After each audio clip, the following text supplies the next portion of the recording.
Hello everyone. आज हम लोग मैनेजमेंट सब्जेक्ट पढ़ेंगे जिसका चैप्टर का नाम है फाइनेंशियल मैनेजमेंट। आप लोग यदि मेरे चैनल पर नए होंगे तो मेरे चैनल को ज़रूर सब्सक्राइब कीजिएगा ताकि आपको लेटेस्ट अपडेट मिलते रहें। तो वीडियो शुरू करते हैं। ये जो मेरे सिलेबस में है वो हमने यहाँ पे लिख रखा है, आप लोग देख लीजिएगा सिलेबस के अकॉर्डिंग, और ऐसे इसी के अकॉर्डिंग हम लोग पढ़ेंगे भी। तो स्टार्ट करते हैं फाइनेंशियल मैनेजमेंट। तो फर्स्ट उसमें हम लोग देखेंगे कि बिजनेस फाइनेंस क्या होता है। तो बिजनेस फाइनेंस मतलब होता है पैसा से रिलेटेड, मनी से रिलेटेड। तो बिजनेस फाइनेंस हम लोग कह सकते हैं कि वैसा मनी का रिक्वायरमेंट जो बिजनेस एक्टिविटी के लिए रिक्वायर्ड हो, मतलब money required for carrying out business activities is called business finance. ये मेरा हो जाएगा बिजनेस फाइनेंस। अब बिजनेस फाइनेंस में हम लोग किस किस एक्टिविटीज़ को इंक्लूड कर सकते हैं। तो बिजनेस कहीं इस्टेब्लिश करना हो, या मैनेज करना हो, या मॉडर्नाइज करना हो, या एक्सपेंड बिजनेस को करना हो, उसके लिए हम लोग बिजनेस फाइनेंस करते हैं। अब सेकंड है मेरा चैप्टर जो है फाइनेंशियल मैनेजमेंट। फाइनेंशियल मैनेजमेंट क्या होता है, यानी पैसा का मैनेजमेंट। इसका मतलब कि कहाँ पैसा कितना लगेगा, उसका रख रखाव, कैसे उसका यूटिलाइज करना है। इसका मतलब management of flow of fund financial management में होता है, यानी कहाँ कितना पैसा लगेगा, इन्वेस्ट कहाँ किए, लॉन्ग टर्म के लिए इन्वेस्ट कितना किया जाए, शॉर्ट टर्म के लिए कितना किया जाए, इस पर फाइनेंशियल मैनेजमेंट सीधा कर सकते हैं कि फाइनेंशियल मैनेजमेंट जो होता है फ्लो ऑफ फंड से रिलेटेड होता है।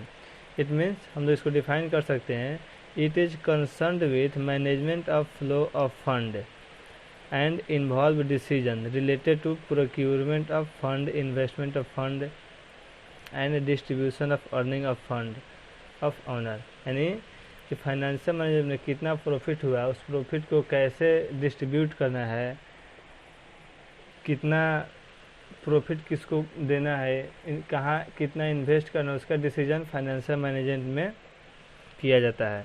अब है रोल ऑफ फाइनेंशियल मैनेजमेंट। अब डिफिनेशन से तो हम लोग को इतना कुछ पता चल ही गया होगा कि रोल क्या है फाइनेंशियल मैनेजमेंट का। रोल और ऑब्जेक्टिव मतलब मेरा उद्देश्य।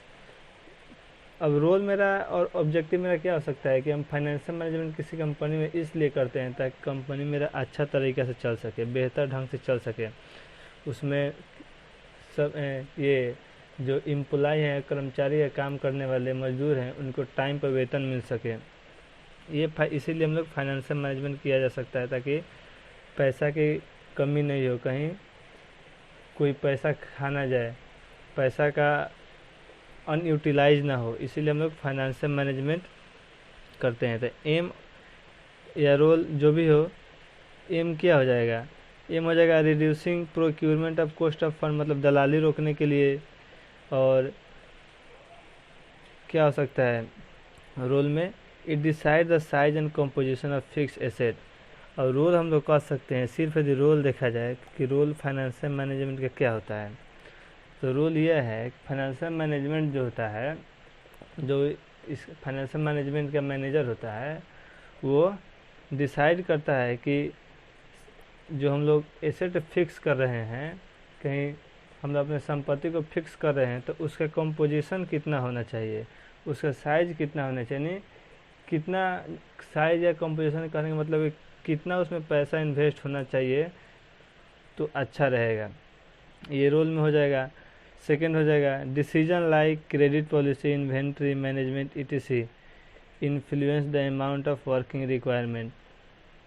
अब क्रेडिट पॉलिसी प्रोवाइड करना है, उसके लिए भी हम लोग फाइनेंशियल मैनेजमेंट करते हैं। नेक्स्ट है, अब नेक्स्ट ये है रोल में कि प्रॉफिट हुआ कंपनी को यदि प्रॉफिट हुआ तो उसको कैसे यूटिलाइज करना है, यानी कैसे उसको डिवाइड करना है, ये भी रोल में आता है। ताकि किसी को ज़्यादा और किसी को कम न मिले, ये भी फाइनेंशियल मैनेजमेंट में ही आता है। अब उद्देश्य देखते हैं कि उद्देश्य क्या होगा, यानी ऑब्जेक्टिव।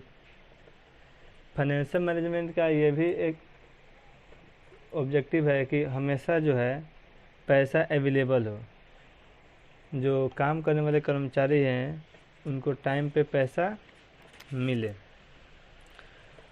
पैसा की कभी कमी नहीं हो, और जो फंड का यूटिलाइजेशन हो रहा है वो उचित तरीके से हो, जो रिटर्न आ रहा है कंपनी में उसका सही समय पर रिटर्न आए, और जो भी डिसीजन हो वह सही तरीक़ा से लिया जाए। ये मेरा ऑब्जेक्टिव हो गया। तो अब रोल एंड ऑब्जेक्टिव हम देख लिए। अब है क्लासिफिकेशन ऑफ कैपिटल रिक्वायरमेंट। अब है बिजनेस को या फाइनेंशियल मैनेजमेंट में हम लोग क्यों करते हैं, ताकि मेरा बिजनेस आगे बढ़े, और बिजनेस आगे बढ़ाने के लिए हम लोग कैपिटल की आवश्यकता चाहिए, मतलब कैपिटल मतलब पैसा की आवश्यकता चाहिए। तो हम लोग बिजनेस के लिए कैपिटल चाहिए, तो इसीलिए क्लासिफिकेशन ऑफ कैपिटल रिक्वायरमेंट, यानी कैपिटल कितने प्रकार का होता है। तो फिक्स कैपिटल होता है, एक वर्किंग कैपिटल होता है, और नेटवर्किंग कैपिटल होता है। फिक्स कैपिटल क्या होता है कि फिक्स कैपिटल मतलब हम लोग वैसे जगह पैसा लगा रहे हैं जहाँ पे, मतलब कहने का मतलब कि हम लोग लॉन्ग टर्म के लिए जहाँ पर पैसा हम लोग इन्वेस्ट कर रहे हैं, लॉन्ग टर्म के लिए जहाँ पैसा इन्वेस्ट करेंगे उसको हम लोग फिक्स कैपिटल कहेंगे, और वर्किंग कहेंगे जहाँ शॉर्ट टर्म के लिए पैसा इन्वेस्ट कर रहे हैं, वो हो गया वर्किंग कैपिटल। अब फिक्स कैपिटल का हम लोग अच्छा से देखते हैं। फिक्स कैपिटल जैसे हम लोग मशीन खरीदते हैं या लैंड कहीं खरीदे हैं हम लोग जहाँ बिजनेस को एस्टेब्लिश करना हो, बिल्डिंग कहीं खरीदे, कहीं प्लांट हम इस्टेब्लिश किए, उसके लिए जो हम लोग जैसे मशीन ही खरीदे या भूमि ही खरीदे या कोई बिल्डिंग खरीदे, तो उसके लिए जो हम लोग को पैसा चाहिए वो तो लार्ज अमाउंट में पैसा चाहिए हमको, और जो पैसा हम लोग लगाएंगे वो तो तुरंत पैसा नहीं मेरा इनकम आ जाएगा। ऐसा नहीं है कि आज हम पैसा लगाएं और 10 दिन के बाद मेरा पैसा या 1 महीना के बाद जो मेरा पैसा है वो मेरा निकल जाए उस मशीन से, ऐसा तो नहीं है। फिक्स कैपिटल वही होता है जहाँ पे हम लोग लॉन्ग टर्म के लिए पैसा हम लोग इन्वेस्ट करते हैं और उससे लंबे समय तक सेवा लेते हैं, जहाँ हम लोग फिक्स कैपिटल इन्वेस्ट करते हैं। जैसे मशीन हो गया, लैंड हो गया। डिफाइन कैसे कर सकते हैं, the amount of capital which required for long term to create production facility, मतलब हम लोग लंबे समय तक प्रोडक्शन फैसिलिटी को क्रिएट करने के लिए जहाँ पैसा लगाते हैं उसको हम लोग फिक्स एसेट कहते हैं। अब working capital, fund needed for short term purpose, for the purpose of raw material, payment of wages, other day to day expenses. अब वर्किंग कैपिटल मतलब हो गया कि पैसा का रिक्वायरमेंट हम लोग किस लिए करते हैं, ताकि शॉर्ट टर्म पर्पस के लिए, जैसे हम लोग को रॉ मटेरियल ख़रीदना है, आज खरीदे उसके यूटिलाइज किए तो कल मेरा पैसा वापस आ जाएगा, ये हो गया मेरा वर्किंग कैपिटल। जैसे वेजेज पेमेंट देना है कर्मचारी को, उसके लिए हम लोग वर्किंग कैपिटल यूटिलाइज करते हैं, या डेली जो खर्चा हो रहा है उसके लिए भी वर्किंग कैपिटल यूटिलाइज करते हैं। वर्किंग कैपिटल को हम लोग रिवॉल्विंग कैपिटल भी बोलते हैं या सर्कुलेटिंग कैपिटल, क्योंकि ये सर्कुलेट करते रहता है, रिवॉल्व करते रहता है। अब नेटवर्किंग कैपिटल मतलब हो गया करेंट एसेट, जो मेरे पास अभी संपत्ति है फ़िलहाल, और जो मेरे पास करेंट लाइबिलिटीज़ है। अब देखिए करेंट एसेट में क्या हो जाएगा, करेंट एसेट मतलब फ़िलहाल जो मेरे पास संपत्ति है, जैसे हाथ है कैश इन हैंड, जो मेरे पास फ़िलहाल पैसा हो गया, बैंक बैलेंस हो गया, ये सब हो गया करेंट एसेट। और जो करेंट लाइबिलिटीज हो गया वो एक तरह से ठीक है। तो करेंट एसेट मेरा हो जाएगा ये कैश इन हैंड हो गया, बैंक बैलेंस हो गया, शॉर्ट टर्म लोन लिए वो मेरा हो गया करेंट एसेट में हो गया। अब नेक्स्ट जो मेरा है, अब नेक्स्ट मेरा क्या है, नेटवर्क कैपिटल हो गया, करेंट लाइबिलिटी भी हो गया। अब मेथड ऑफ राइजिंग कैपिटल, अब है कि कैपिटल को हम लोग राइज कैसे करें, मतलब हम लोग पैसा कमाते हैं, मतलब उसको किस तरीके से कमाते हैं, मतलब ज़्यादा से ज़्यादा हम लोग पैसा कैसे कमा सकते हैं, मनी को राइज कैसे कर सकते हैं। तो उसका दो मेथड है, ऑन द बेसिस ऑफ, एक है ऑनरशिप और एक है on the basis of time period. मतलब समय के हिसाब से हम अपने फंड को, कैपिटल को रेज कर सकते हैं, और एक है ऑनरशिप के बेसिस पर हम लोग कैपिटल को रेज कर सकते हैं। तो फर्स्ट है on the basis of ownership, इसमें दो है, फर्स्ट है ऑनर कैपिटल, सेकेंड है बोरोड कैपिटल, और सेकेंड है on the basis of period, इसमें है लॉन्ग टर्म में, शॉर्ट टर्म और मीडियम टर्म। तो फर्स्ट है मेरा on the basis of ownership, ownership में है ऑनर कैपिटल, मतलब ऑनर्स का जो कैपिटल है वो रेज कैसे कर सकते हैं। तो इक्विटी शेयर से और रिटेन्ड अर्निंग से, प्रीफरेंस शेयर से, और जो बोरोड कैपिटल है वो हम लोग डिबेंचर की मदद से रेज कर सकते हैं, लोन फ्रॉम बैंक से लेकर पब्लिक डिपॉजिट के पब्लिक डिपॉजिट से भी हम लोग रेज कर सकते हैं। तो हम देखते हैं कि ऑनर कैपिटल में इक्विटी शेयर क्या होता है। इक्विटी शेयर एक तरह से प्रेफरेंस शेयर नहीं, इक्विटी शेयर जो होता है, जैसे 150 करोड़ का संपत्ति है, तो 150 करोड़ का संपत्ति में मानते हैं कि जो ऑनर है वो बोला कि हम इसका 50% हम अपने पास रखते हैं और 25% हम लोग इक्विटी शेयर इसका बनाते हैं,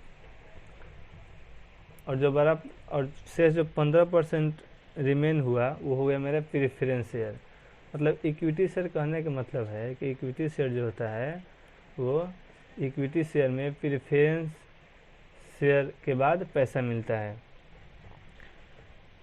अब है रिटेन्ड अर्निंग। रिटेन्ड अर्निंग का मतलब जो प्रॉफिट होता है कंपनी को, तो प्रॉफिट होने के बाद कुछ पैसा जो है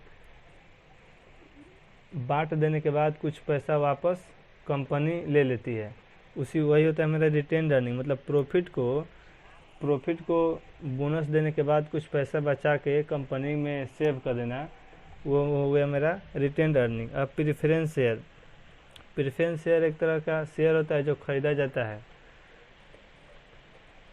हम लोग देखेंगे इक्विटी शेयर और प्रेफरेंस शेयर आगे। अब डिबेंचर ऐसा होता है जो कंपनी को लोन प्रोवाइड करता है, उसे भी रेज हो सकता है कैपिटल। अब है लोन फ्रॉम बैंक से भी लोन लेकर हम लोग कैपिटल को राइज कर सकते हैं। या पब्लिक डिपॉजिट करने का मतलब कि पब्लिक से हम लोग पैसा लेकर, जैसे जो बिजनेस कंपनी है वो अपने शेयर को बेचती है कि यदि आप 1000 रुपया लगाइएगा तो इसके बदले आपको 1200 रुपया मिलेगा, यानी उसमें इंटरेस्ट ज़्यादा रहता है, उसी को हम लोग पब्लिक डिपॉजिट करते हैं। इन सबको हम लोग आगे देखेंगे अच्छे से। अब है नेक्स्ट शेयर। हम लोग यहाँ पे शेयर देख लेते हैं शेयर क्या होता है और टाइप ऑफ शेयर क्या होता है। तो share the capital of the company which is divided into a number of equal parts and each parts of that capital is known as share. मतलब कंपनी को कैपिटल को हम लोग इक्वल पार्ट में डिवाइड कर देते हैं और प्रत्येक पार्ट को हम लोग जितना पार्ट में डिवाइड किए हैं उसी को हम लोग शेयर कहते हैं। मतलब कि जैसे कहने का मतलब ये है कि 5 लोगों ने मिलकर 5 लोगों के शेयर से एक कंपनी चल रहा है, तो कंपनी में कितना प्रॉफिट हुआ उस प्रॉफिट को 5 इक्वल भाग में डिवाइड किया गया और 5 भाग को आपस में बांट लिया गया। तो जो प्रत्येक शेयर मिला पर्सन को वो मेरा हो गया शेयर। अब इसमें है first preference share, cumulative preference share. तो इसको हम लोग नेक्स्ट वीडियो में देखेंगे। यदि आपको वीडियो पसंद आया होगा तो लाइक और कमेंट ज़रूर करें और चैनल को सब्सक्राइब ज़रूर करें। Thank you.